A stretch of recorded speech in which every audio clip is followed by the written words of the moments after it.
The Council of Niceia. Before this occurred, there were several different competing views of Christ. Then the Emperor Constantine assembled them all together to decide on one view of Christ. They met for days, fighting and bickering, until finally the current view of Christianity won, and the divinity of Christ was declared. Then the new Orthodox view used its power to stomp out and erase all other competing views of Christianity. Or so we're told. You know, I hear this story a lot from atheists, cults, Muslims, and several other non-Christian groups. They always give me this generic story to try to show me that the Council of Nicaea made up the divinity of Jesus and created a new version of Christianity. However, this is all I ever hear, this generic story. I never get any more details from skeptics, and there's a good reason why. Because when we study the details of what happened before, during, and after the council met, this fable is easily debunked, and we see that Christ's divinity was not made up at the council. So let's start with events that led up to the council. On February 24th, in 303 AD, the worst persecution of Christians began under the Emperor Diocletian and lasted until Emperor Galerius finally issued a general edict of tolerance in 311 AD. 2 years later, in 313 AD, with the Edict of Milan, the Emperor Constantine finally legalized Christianity and allowed its practice. Now I want to stop here and make sure this point is clear. Constantine did not make Christianity the official religion of the empire. He simply commanded official tolerance of Christianity. He did, however, outlaw Jews from stoning Christians and gladiator shows, although they did persist until the 5th century. It wasn't until 380 AD, under the Emperor Theodosius, that Christianity was left as the only legal religion. Shortly after Christianity was made legal, a pastor from Alexandria named Arius began preaching the idea that Jesus was not God, but a created being. He gained a following and began disputing with Alexander, the bishop of Alexandria. So in 321 AD, a local council declared Arius a heretic. However, Arius just moved to Palestine, where he gained a larger following, and over the course of the next few years, the debate became so intense that it gained the attention of Emperor Constantine. Constantine, who had just unified the empire, didn't want anything that would threaten division. He saw the debate between the Christians and Arians as a threat to the stability of the empire, so he moved to settle it. He officially called the council in 325 AD. There were no Gnostics involved, there were no Ebionites involved, or any other groups. The council was called to settle disputes between Christians and Arians only. Most other heretical views of Christianity, like Gnosticism, had mostly died out by this point, and the majority of those professing to be Christians were Orthodox Christians, so there was not a wide variety of different views at the council.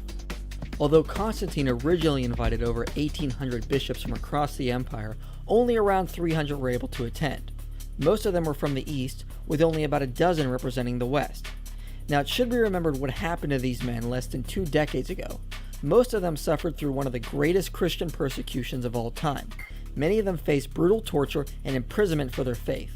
So despite the modern view about the participants at the council, they were not the type of men who were fine with compromising their beliefs, especially if a few years earlier they were willing to die for them. These bishops actually assembled in Nicaea to confirm what they had already believed and deal with Arius' teachings. Now there were 3 parties at the council. The smallest was Arius and a handful of bishops that agreed with him, that the Father and Jesus were of different substance, or heterousios. The second and much larger group was the Orthodox group, led by Hoseas of Cordova and Alexander of Alexandria. Also in this group was the young deacon Athanasius. This group held the long-standing belief of the church that Jesus was fully God and had existed eternally with the Father. They said Jesus was of the same substance, or homoousios. Then there was a third group, roughly equal in size to the Orthodox group, called the Eusebian group, led by Eusebius of Caesarea. However, this group didn't differ on theology from the Orthodox view. They also believed Jesus was fully God and had existed eternally with the Father. They only differed on the use of the word homoousios. The reason is because in previous centuries, modalist heresies had used the word to teach that the Father and Jesus were one person and not coexisting persons of one being. So in actuality, the Orthodox group and the Eusebian group didn't differ on theology or the deity of Christ. They only differed on terminology. Now, a big modern myth is that Emperor Constantine forced Trinitarian views on the church, but this simply is not historically supported. Although he presided over the council, he did not push any particular view. He was no theologian. All he wanted was that both sides would come to an agreement and there would be unity in the church. The Orthodox group listened to the views of Arius, and they overwhelmingly rejected his views as being new and distant from the view of the Church. Eusebius writes that some of the bishops tore up letters containing Arius' teachings. He then writes that church leaders interrogated Arius using Scripture, but found he had a new way of interpreting every piece of Scripture. They then pointed out that his views had to be wrong because it was new and it wasn't taught in any early church history. Athanasius rhetorically asked, "How many fathers can you cite for your phrases?" They then formed the Nicene Creed, which is a clear condemnation of Arius' teachings and a confirmation of the Orthodox view.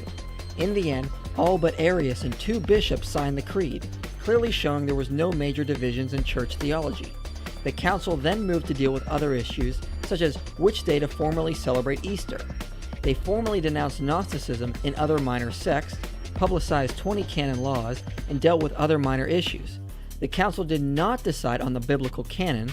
The canon had evolved on its own over time. However, according to the Muratorian fragment, the canon was nearly complete by the end of the 2nd century. The council did not decide on the use of the word Trinity. It dealt primarily with the divinity of Christ. The word Trinity can be found in early Christian history as it was used by early church fathers. An acceptance of a divine three can also be found in other early Christian writings. Now, the results of the council did not actually please Constantine. In fact, he was very angry at the Christians. He wanted unity and compromise, not for one side to denounce the other. He actually took pity on the Arians. Arius was exiled and fled to Ilaria for a short time, while his heresy began to spread and gain political power, especially when on her deathbed, Constantine's sister urged Constantine to support Arius, and he actually did. Arius found a new crafty way of interpreting the Nicene Creed in his favor, and Constantine invited him back so he could force the church to readmit him. However, Arius died before this could happen. A follower of Arius, Eusebius of Nicomedia, was able to sway Constantine more in favor of the Arian view. Just before his death, Eusebius of Nicomedia baptized Constantine, effectively symbolizing his siding with the Arians. After Constantine's death, the Arians continued to gain more ground against the Orthodox view. The Arian bishops that Constantine had favored used their political power to fight against Christianity. Constantine was succeeded by 2 Arian emperors in the East who worked with Arian bishops in an attempt to override Nicaea and write a new creed. Although Arians were still in the minority, they were given much more political power, which they used to try to stamp out Christianity. Many Christian leaders were forced into subscribing to creeds that did not favor either side. Jerome later described this time period as when the whole world groaned and was astonished to find itself Arian. However, despite the power of the Arians, one bishop fought back almost completely by himself. Athanasius of Alexandria continued to argue from Scripture and stand against the might of the Arian heresy. Even when he was banished and removed from his position 5 times, he never swayed and stood for truth against the Arian political machine. He was a popular hero who prevented Christian theology from compromising and giving in to the Arians. So the Arians turned to gaining more political power.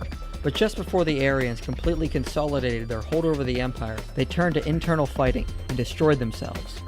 It wasn't long before all their political power was lost, and the Christians were able to meet in 381 AD at the Council of Constantinople and reaffirm the Nicene faith. The battle between the Arians and the Christians did not end there. After the Council of Niceia, many Arian bishops headed north and began converting the Germanic tribes to Arianism. They then eventually conquered the Western Roman Empire, and the Christians had to deal with Arianism again. However, as we can see today, Arianism died out, and Christianity is still going strong and growing. So as you can see, Christian bishops did not inherit absolute political power from the Council of Nicaea and used it to stomp out other competing sects. On the contrary, it was the Arians who gained the political power and tried to stomp out the true church. So there is no evidence the council created Christianity, the concept of the Trinity, or the divinity of Jesus, or used political power to erase other competing sects. This myth about the council is a complete fairy tale. It astonishes me how many non-Christians use the Council of Nicaea to try to claim Christianity was made up in 325 AD, when historically there is just no evidence for it.